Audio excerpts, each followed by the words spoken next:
सभी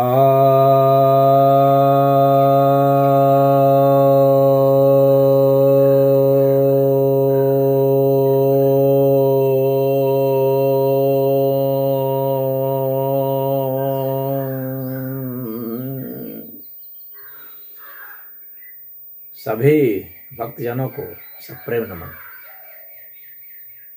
भक्तों, आज मैं आपको आयुर्वेद में घृत के विषय में बतलाने जा रहा हूँ। आप जानते हैं कि घृत जो है मक्खन को गर्म करके बनाया जाता है। मक्खन दही से भी निकला हुआ हो सकता है और गाय से भी, दूध से भी। गाय का हो, चाहे भैंस का हो, चाहे बकरी का हो, चाहे ऊँटनी का हो, किसी का भी दूध हो, उससे जो है घी बनाया जा सकता है। सीधा मक्खन निकाल लेते हैं आजकल दूध से भी, और फिर उससे बना लेते हैं, या दही जमा करके और उसके ऊपर जो क्रीम होता है उसको निकाल के मक्खन बना के फिर घी बनाते हैं। दोनों में थोड़ा अंतर हो जाता है स्वाद का। दही से जो बनाया जाता है वो ज़्यादा स्वादिष्ट होता है। यदि घी को देखेंगे तो ये सैचुरेटेड फैटी एसिड का होता है। इसमें ज़्यादा करीब 64.9% विज्ञान की भाषा में बात करें तो सैचुरेटेड फैटी एसिड होता है। प्रोटीन भी इसमें कुछ होता है, काफ़ी कम मात्रा में, और मिनरल्स भी इसमें होते हैं। कैल्शियम होते हैं, फास्फोरस होते हैं, आयरन होते हैं, पोटाशियम होते हैं, और दूसरे अन्य केमिकल्स बहुत होते हैं। ग्लिसराइड्स होते हैं, फ्री फैटी एसिड्स हैं, विटामिन्स भी होते हैं जो कि फैट में घुल जाते हैं, ऐसे विटामिन्स होते हैं। कार्बोनिल्स होते हैं, फॉस्फोलिपिड्स, स्टेरॉल्स होते हैं, हाइड्रोकार्बन्स होते हैं, और गाय के घी में तो स्पेशली कैरोटीनॉइड्स होता है। अन्य के घी में तो नहीं होता है, सिर्फ गाय के घी में होता है यह। इसीलिए ये बहुत ज़्यादा महत्वपूर्ण होता है।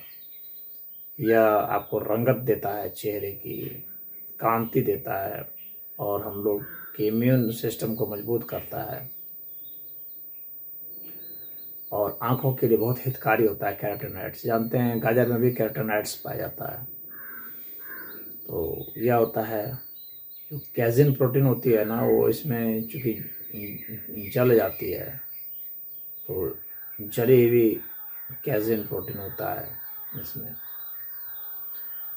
तो इसमें लैक्टोन्स भी होते हैं। तो ये सब जो कंपोजिशन है घी के, ये काफ़ी महत्वपूर्ण है। और इसमें ताकत तो इतना ज़्यादा होता है कि 100 ग्राम घी जो है 880 किलो कैलोरी देता है। बहुत ज़्यादा, सबसे ज़्यादा ताकतवर तो घी होता है, सबसे ज़्यादा एनर्जी देने वाला घी होता है। इसीलिए सभी को नहीं खाना चाहिए घी उसके लिए ही है जो कुछ परिश्रम भी करता हो। बैठ के सिर्फ खाते रहेंगे घी तो शरीर जो है भारी हो जाएगा, तो निकल जाएगा। घी खाना तो अच्छा है, लेकिन उसके अनुसार परिश्रम भी चाहिए। तो स्पोर्ट्समैन हैं, चाहे सेना में, मिलिट्री में हैं, या मजदूर हैं, उन सब के लिए घी तो खैर बहुत ही अच्छा है। यह बुद्धिवर्धक होता है, स्मृति को बढ़ाता है, धारणा शक्ति को बढ़ाता है, हम लोग की जठराग्नि को प्रदीप्त करता है, शारीरिक बल काफ़ी देता है, शुक्र की वृद्धि करने में घी बहुत आ गया। वात रोग का तो सबसे बड़ा शामक है, वात का शामक है घी। और गाय का घी हो तो आँखों के लिए भी बहुत अच्छा है। चेहरे में ये कांति लाता है, आवाज़ को मधुर बनाता है, सुरीला बनाता है, और आवाज़ दबदार निकलती है। छत रोगों में भी यह काम आता है, और विष के लिए तो खैर बहुत ही बेहतरीन है। विष को निकालने में घी का प्रयोग किया था। घी पिला देंगे तो अगर सांप बिच्छू कोई भी काटा हुआ है ना, तो उसका असर बहुत कम हो जाएगा। सांप के जहर में तो विष पिला पिला, इसको घी पिला पिला करके लोग विष निकालते हैं। लोग उल्टी करते हैं, घी की उल्टी कर देते हैं और पतली टट्टी कर देते हैं, उससे विष निकल जाता है। जवानी को स्थिर रखता है, आयु को बढ़ाता है, यह इतनी ताकतवर है यह।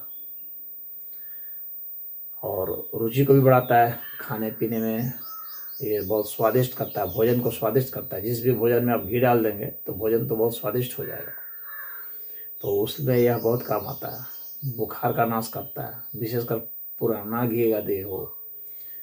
और घी तो लोग रखते हैं ना, बहुत पुराना पुराना 100-100 वर्ष तक का भी घी रखते हैं, जो बहुत काम आता है। जो है सन्निपात बुखार है, उसमें काम आता है। ज़्यादा घी दस्तावर होता है, मूर्छा में काम आता है, मिर्गी में काम आता है, मिर्गी रोगों में। बहुत पुराना घी है, उसको खाया नहीं जाता है, सिर्फ लगाने के काम में लाया जाता है। ये ध्यान रखने की बात है, पुराने घी को खाना नहीं चाहिए। और चाहे सिर में कोई समस्या है, कान में कोई समस्या है, तो उसमें भी घी का प्रयोग करते हैं। गर्भाशय के लिए भी घी का प्रयोग करते हैं। पुराने घी का गर्भाशय में कोई दिक्कत है तो पुराना घी उसमें लगा सकते हैं, उसमें वो विनाश करता है। तो पुराना घी, और एक महाघृत होता है। महाघृत होता है कि बहुत पुराना है, 100 वर्षों से भी ज़्यादा पुराना है, उसको महाघृत कहते हैं।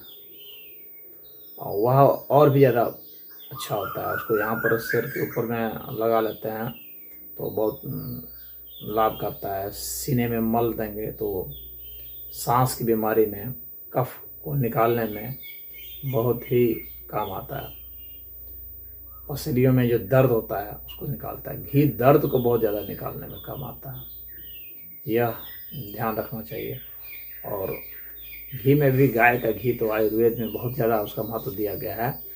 गाय के घी का प्रयोग ही बतलाया गया है। वैसे भैंस का घी भी प्रयोग करते हैं, भारी होता है, लेकिन बकरी का घी बहुत ही अच्छा है। त्रिदोष नाशक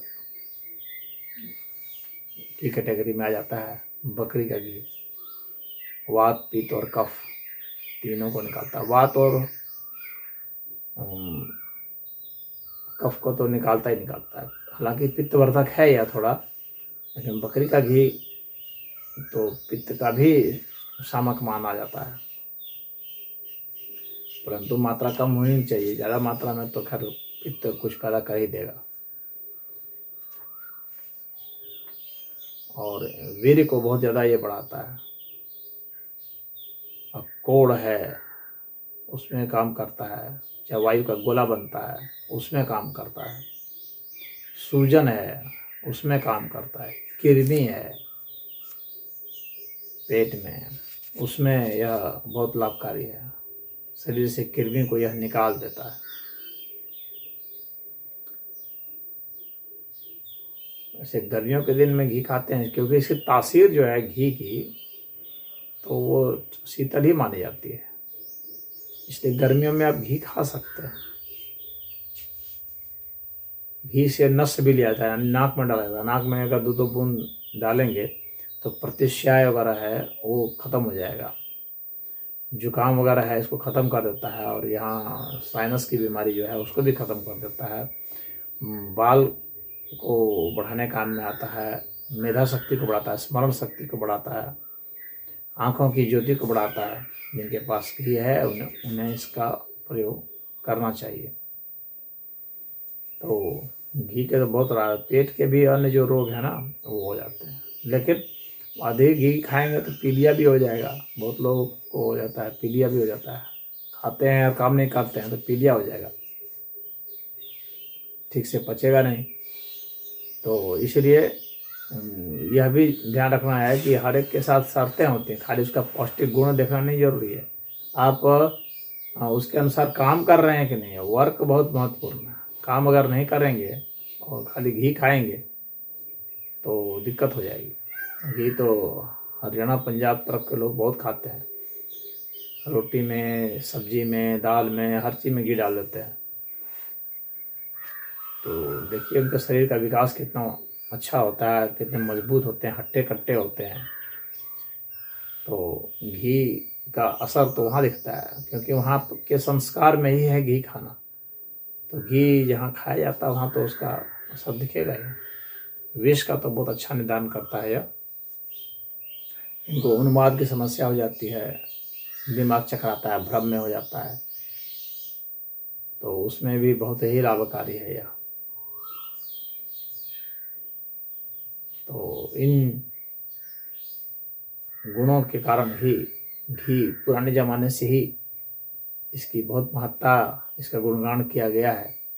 और भारत में घी ज़्यादा लोकप्रिय है बनस्पत की विदेशों में। यहाँ लोग घी बना बना के संभाल के रखते हैं, खिलाते हैं अपने बच्चों को। घी विशेष खिलाते हैं क्योंकि ताकत बहुत देता है, वृद्धि करता है, शरीर के विकास में बहुत सहायक होता है। तो इसमें इतना ही। ओम हरि। यदि आपको चेहरे को चमकाना, बहुत लोग क्रीम वगैरह लगाते हैं आज के ज़माने में, लेकिन अगर घी को भी लगाया जाए चेहरा चमकने लगता है। तो चेहरा चमकाने में घी की बड़ी अच्छी भूमिका है। आप चेहरे में लगा सकते हैं, क्रीम के रूप में इसका प्रयोग कर सकते हैं। जाड़े के दिनों में घी से मालिश कर सकते हैं देह में, बहुत ही अच्छा रहता है मालिश करना घी का। तो इसको करके देखें, आजमा के देखें। आप ओठ फटता है तो आप ओठ में भी आप लगा सकते हैं। जाड़े में विशेषकर जिनका ओठ फटता है तो घी को अगर लगा लेंगे तो ओठ नहीं फटने देगा। एड़ी में भी लगा सकते हैं, तो ये मोम का भी काम करता है, एड़ी में लगा देंगे तो।